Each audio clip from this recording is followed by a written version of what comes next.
Hello बच्चों, मैं आज फिर आ गया आपके साथ आपका हमारा अपना बैकअप क्लास पे एक खूबसूरत सा लेक्चर लेके यूक्लिड विभाजन प्रेमिका जो कि रियल नंबर का पार्ट 2 मतलब वास्तविक संख्या का अगला भाग है। कल हम लोगों ने देखा था कि वास्तविक संख्या का प्रारूप क्या, उसका रंग रूप है, कैसे वो व्यवहार करता है, उसके बारे में आज उसी के अगले भाग यूक्लिड विभाजन प्रेमिका के बारे में हम लोगों को पढ़ना है। तो चलिए शुरू करते हैं। अब देखिए यूक्लिड विभाजन प्रेमिका होता क्या है। दो घनात्मक पूर्णांक मतलब कि दो पॉजिटिव नंबर लेते हैं, जैसे एक ए है और एक बी है, दो पॉजिटिव नंबर, और मान लेते हैं कि ए जो है बी से बड़ा है। क्या किए, दो पॉजिटिव नंबर लिए और मान लिए कि ए बी से बड़ा है। तो हम इस नंबर को लिख सकते हैं एक अनोखा अंदाज में, एक नया फॉर्म में। इसको हम लिख सकते हैं A equal to B Q plus R के फॉर्म में। अब तो आपका दिमाग घूम गया होगा कि ये क्या हो गया। चलिए एक उदाहरण लेते हैं और खुद ब खुद समझ जाएंगे। चलिए एक नंबर लेते हैं 10, दूसरा नंबर लिए 6। 10 है ए, 6 है हमारा बी। अब 10 को हम लिख सकते हैं 6 इंटू 1 प्लस 4। देखिए तो क्या ये ऐसे हम लिख सकते हैं? हाँ सर, ऐसे तो लिख सकते हैं। 6 इंटू 1 6 प्लस 4 इक्वल टू 10। 10 को हम लिख लिए 6 इंटू 1 प्लस 4। अब क्या ये यही फॉर्म है A equal to B Q plus R? देखिए तो A B Q plus R, जहां पे क्यू हमारा क्या है, कोशेंट मतलब भाजक, आर क्या है, रिमाइंडर मतलब शेष। अब आइए देखते हैं कि यूक्लिड विभाजन प्रेमिका है क्या। दो धनात्मक पूर्णांक ए और बी दिए रहने पर ऐसी अधिक पूर्णांक संख्याओं को ए और आर के टर्म में लिख सकते हैं, जैसे A equal to B Q plus R. यही जो हमारा स्टेटमेंट है, ये स्टेटमेंट होता है यूक्लिड विभाजन प्रेमिका का। ये स्टेटमेंट होता है, ये कथन होता है। और इसमें एक चीज देखने वाली है कि क्या ये चार जो हम लिखे हैं ये कभी भी 6 से बड़ा होगा? नहीं होगा। मतलब ये आर जो है ये कभी भी बी से बड़ा होगा? नहीं होगा। कैसे नहीं होगा? क्योंकि अगर हम 10 में 9 से भी भाग देते वो एक बार में 9, शेष बचा 1। और अगर हम 10 में 1 से भाग देते, एक बार में 1 कट गया, 0 0 0 0, शेष बचा 0। फिर भी देखिए ये 1 से छोटा ही आ रहा है, तो रिमाइंडर हमेशा और हमेशा बी से छोटा ही होता है। R is always less than or equal to B, always less than B और इक्वल टू बी। और ये 0 के बराबर भी हो सकता है और 0 से बड़ा भी। जैसे यहाँ पे देखिए R 0 के बराबर है, यहाँ पे देखिए R का मान 4 है, कहीं पे R का मान देखिए यहाँ पे R का मान 1 है, तो R 0 के बराबर भी है और R जो है B से छोटा ही रहेगा। तो एक बार फिर से इस कथन को पढ़िए। दो धनात्मक पूर्णांक ए और बी दिए रहने पर ऐसी अधिक पूर्णांक संख्याएं क्यू और आर विद्यमान, जैसे ए बराबर बी क्यू प्लस आर के टर्म में लिख सकते हैं। अब आप लोगों को अच्छे से क्लियर हो गया होगा कि यूक्लिड विभाजन प्रेमिका है क्या। दो धनात्मक पूर्णांक, अगर उसको हमको लिखना है तो उसको हम लिख सकते हैं A equal to B Q plus R. फिर से एक बार बोल दीजिए, A equal to B Q plus R. अब जब हम यूक्लिड विभाजन प्रेमिका पढ़ लिए कि कोई भी दो पॉजिटिव नंबर हो ए और बी, तो इसको हम लिख सकते हैं A equal to B Q plus R, जहाँ पे बी क्या है हमारा कोशेंट, आर क्या है रिमाइंडर। जैसे कि 10 में अगर हम 4 से भागा दे तो 2 बार में 8, ये बचा 2, ये 2 हमारा है कोशेंट, ये 2 हमारा क्या है रिमाइंडर। ठीक है। अब आइए देखते हैं आपके पाठ्य पुस्तक में एनसीईआरटी के पेज नंबर 2 पे एक एग्जाम्पल है अंडा और एक व्यक्ति का। अंडा बेचने वाला व्यक्ति का एक एग्जाम्पल है जो यूक्लिड डिवीजन लेमा को बहुत अच्छे से समझाया, जो यूक्लिड विभाजन प्रेमिका को बहुत अच्छे से एक्सप्लेन किया है। आप अभी उसको सुनिए और बाद में अपने पाठ्य पुस्तक के पेज नंबर 2 से पढ़ लीजिएगा। तो उसमें है क्या कि एक अंडा वाला व्यक्ति अपने टोकरी में कुछ अंडे लेके जा रहा था और एक रोड पे हम ही लोग जैसा, आपके जैसा एक निठल्ला आदमी खड़ा था। वो गया और अंडे वाले से लड़ लिया और लड़ते लड़ते हुआ क्या, अंडे वाले का टोकरी गिरी है और टोकरी जैसे ही गिरा अंडा सारा फूटा। अब जैसे ही अंडा फूटा दोनों में लड़ाई हुई, विवाद बढ़ी, पंचायत बैठी। अब पंचायत में हुआ कि हाँ चलो तुम आके लड़े हो तो उसको अंडा का पैसा देना है। तो वो आदमी बोला ठीक है बताओ कितना पैसा हुआ, कितना अंडा था। अब वो टोकरी वाला एक पहेली बोला पंचायत के सामने कि देखिए इतना अंडा था। तो वो पहेली में बोला क्या कि अगर दो दो गिने तो लास्ट में एक बचेगा, अगर तीन तीन गिनते हैं तो लास्ट में दो बचेगा, अगर चार चार गिने तो लास्ट में तीन बचेगा, पांच पांच गिने तो लास्ट में चार बचेगा, छः छः गिन ले तो लास्ट में पांच, अगर हम सात सात गिन ले तो हमारे पास कुछ भी नहीं बचेगा। और उसने एक बात और बोला कि टोकरी में 150 से कम ही अंडे थे, 150 से कम। तो अब पंचायत सोच में पड़ी कि आखिर ये पहेली हल होगा कैसे और ये था क्या।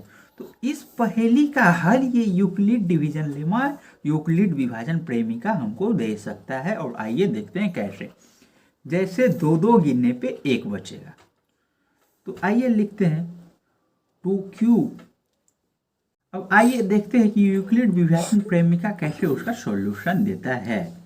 तो जैसे बोल रहा है सात सात गिन ले तो एक भी अंडा नहीं बचेगा। मान लेते कि उसके पास ए अंडा था और सात सात गिनने पे एक भी नहीं बचा, 7p + 0, छः छः गिने तो पाँच बचा, a = 6q + 5, पाँच पाँच गिने चार बचा, अगर पाँच पाँच गिनते हैं तो चार बचा, a = 5q + 4।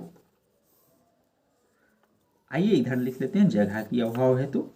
अब चार चार गिनने पे तीन बच रहा है, a = 4q + 3, अगर तीन तीन गिने तो दो बच रहा है, a = 3q + 2, अगर दो दो गिने तो एक बच रहा है, a = 2q + 1। देखिए तो ये सारा का सारा जितना भी है 7p + 0, 6q + 5, 5q + 4, 4q + 3, 3q + 2, 2q + 1, जितना का जितना है ये सारा हमारा इसमें है, a = bq + r। आप तो बोलोगे हाँ सर बात तो सही है, सारा का सारा इसी में है। अब हम करे तो करे क्या, लेकिन हमें तो जवाब अभी तक मिला नहीं कि आखिर उसका जवाब होगा क्या। तो एक मिनट में इसको इरेज कर ले रहा हूँ, फिर आप सबको दिखाता हूँ कि आखिर उसका जवाब होगा क्या। अब बोल रहा है सात सात गिनने पे कुछ नहीं बचेगा। तो 1 से 150 तक सात का कितना मल्टीपल है आप देखिए, 7, 14, 21, 28, 35, 42, 49, 56, 63, 70, 77, 84, 91, 98, 104, 105, 112, 119, 126, 133, 140, 147। अब आगे 147, अब आगे 7 जाए तो वो 150 से ज़्यादा, बट कंडीशन था कि 150 से कम। अब आइए अगला चीज सेटिस्फाई करते हैं, छः छः गिनने पे एक बचे, तो इसमें छः छः गिनिएगा तो आपका एक तो नहीं बचेगा, एक से ज़्यादा बच रहा है। इसमें भी छः छः गिनिए, तो आइए देखते हैं 140 भागा 6, 2 बार में 12, 2 पे 0, 6 3 18। देखिए छः छः गिनने पे यहाँ पे कितना बच रहा है, 2 बच रहा है। यहाँ पे छः छः गिनिए तो देखिए यहाँ पे आपका 3 बचेगा, यहाँ पे छः छः गिनिए 4 बचेगा, बट यहाँ पे आप छः छः गिनिए तो 5 बचेगा। और आपका वो इक्वेशन क्या था, a = 6q + 5। देखिए तो है a = 6q + 5। अब 5 को सेटिस्फाई करवा के देखते हैं, तो अगर आप 5 5 गिनिए तो यहाँ पे 4 बचेगा, 4 4 गिनिए 3 बचेगा, 3 3 गिनिए 2 बचेगा, 2 2 गिनिए 1 बचेगा। तो आ गया हमारा उत्तर इस प्रश्न का। तो आप लोग जाके पढ़िएगा, बहुत अच्छा चीज़ है, आपका कॉन्सेप्ट पूरे अच्छे से खुलेगा कि आखिर यूक्लिड डिवीजन प्राइमिका हम पढ़े क्यों, इसका उपयोग क्या है। और ये एग्जाम्पल से हमें ये आता है कि उस टोकरी में कुल 119 अंडे थे। अब आइए यूक्लिड डिवीजन प्रेमिका का हम प्रयोग कहाँ कहाँ करते हैं वो चीज़ देखते हैं। स्टार्ट। अब आइए इसका प्रयोग देखिए। सबसे पहली बात तो हम जान लिए Euclid division A equal to B Q plus R. चलिए सर ये तो हम जान लिए, उस अंडे वाले का हम अंडा भी निकाल दिए, लेकिन सर इसका करे तो करे हम क्या। दिमाग में अभी भी एक क्वेश्चन है कि इसका करे तो करे। तो इसका जो सबसे मुख्य योग है HCF, महत्तम समावर्तक। बहुत सुने होंगे, बचपन से बनाए होंगे महत्तम समावर्तक, लेकिन आप लोग इसको कभी ध्यान नहीं दिए होंगे कि ये एक थ्योरम है, एक परिमेय है, लेमा है, और इसका यूज करके हम बड़े बड़े नंबरों का, बहुत बड़े बड़े नंबरों का HCF यूं चुटकियों में निकाल सकते हैं। तो आइए एक उदाहरण के साथ समझते हैं कि इसका यूज करके हम HCF कैसे निकालते हैं। जैसे एक नंबर लेते हैं हम 20 और एक नंबर लेते हैं 5, और 5 नहीं एक बार में कर जाएगा तो HCF तो ये एक नंबर लेते हैं 7। अब इस दोनों का HCF क्या होगा। आप तो बचपन में पढ़े थे 20, इसको लगाइए 7 से तो ये हो गया 2 टाइम्स में 14, बचेगा 6, फिर इसको लगाइए 7, ये 1 टाइम में 6, 1 6, फिर इसको लगाइए 6 टाइम में 6, तो HCF आ गया हमारा 1। ये तो हम जानते थे प्राइम फैक्टराइजेशन मेथड, जो हमारा पुराना मेथड है। लेकिन यूक्लिड विभाजन प्रेमिका का यूज करके इन दोनों नंबर का HCF कैसे आएगा। चलिए लिखते हैं 20 इक्वल टू 7 इंटू 2 प्लस 6। लिख सकते हैं 7 दूना 14 प्लस 6 20। अब आप एक चीज सोचिए कि सर आप 2 से मल्टीप्लाई किए 6 लिखे, ये आप सोचे कैसे। तो आप अगर वैसे नहीं सोच पा रहे तो सबसे अच्छा काम कीजिए, 20 को एक बार 7 से आप भाग दीजिए। तो देखिए कोशेंट आएगा 2, रिमाइंडर आएगा 6। और हम पढ़े थे A equal to B Q plus R में भी, वहाँ पे Q क्या है हमारा कोशेंट, R क्या है रिमाइंडर, A क्या है पहला नंबर, B क्या है दूसरा नंबर। पहला नंबर 20, दूसरा नंबर 7, कोशेंट 2, रिमाइंडर 6। अब एक स्टेप हुआ। अब क्या यहाँ पे बोल देंगे हम HCF क्या है। नहीं, जब तक हमारा R 0 नहीं हो जाता है तब तक हम HCF के बारे में नहीं बोलेंगे कि वो है या नहीं।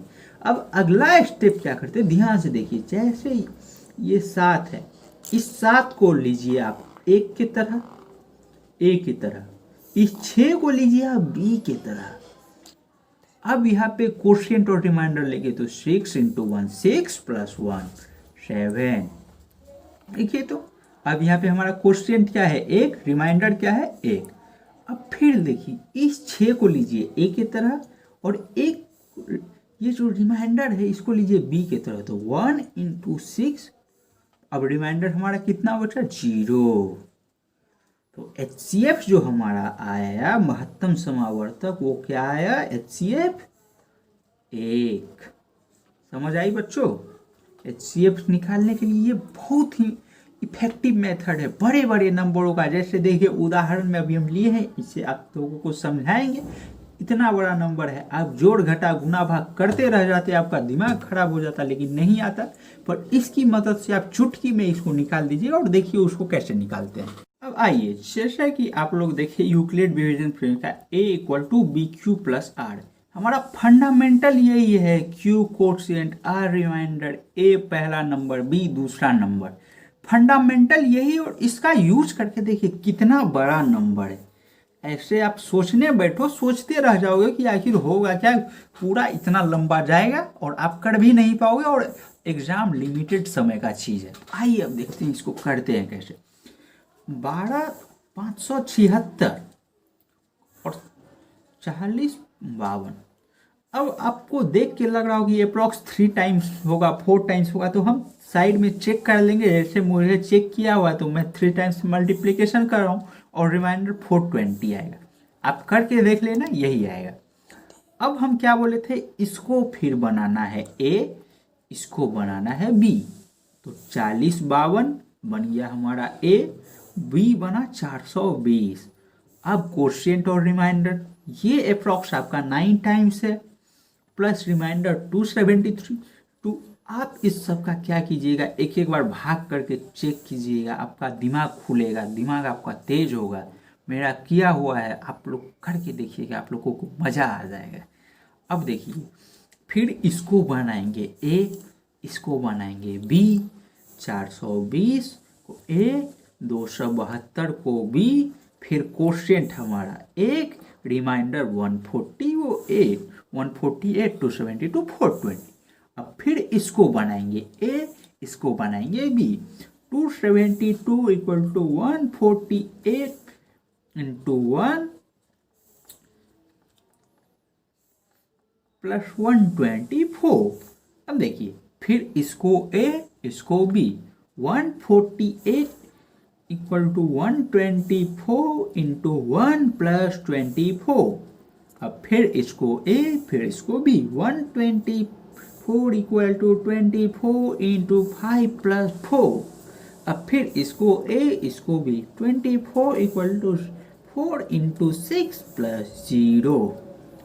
देखिए तो रिमाइंडर आ गया 0, कोशेंट 6। अब हमारा HCF महत्तम समावर्तक, यही जो बी आया, ये बी हमारा क्या है, HCF। तो इसका HCF देख लीजिए साथियों, कितना आया है, 4। अब जैसे देखिए 24, तो ये 6 आ गया हमारा HCF, मतलब 4 HCF आ गया, 6 कोशेंट। सॉरी, यहाँ पे एक चीज़ गलती हो गया, आप लोग भी सुधार कर लीजिएगा, ये थोड़ा सा मिस टाइप है और कुछ नहीं है, देख लीजिए। Into 24 into 6, 4 HCF। यहीं पे आपका प्रश्नावली 1.1 होता है समाप्त। अब आपको करना है कुछ काम, NCERT का कंप्लीट एक्सरसाइज 1.1 तक उदाहरण सहित बनाइए। कहीं पे भी दिक्कत होता है तो कमेंट कीजिए, और डिस्क्रिप्शन में ईमेल है, उस पर ईमेल कीजिए। धन्यवाद। लाइक, कमेंट, शेयर, अगर अच्छा लगा हो तो ज़रूर कीजिए।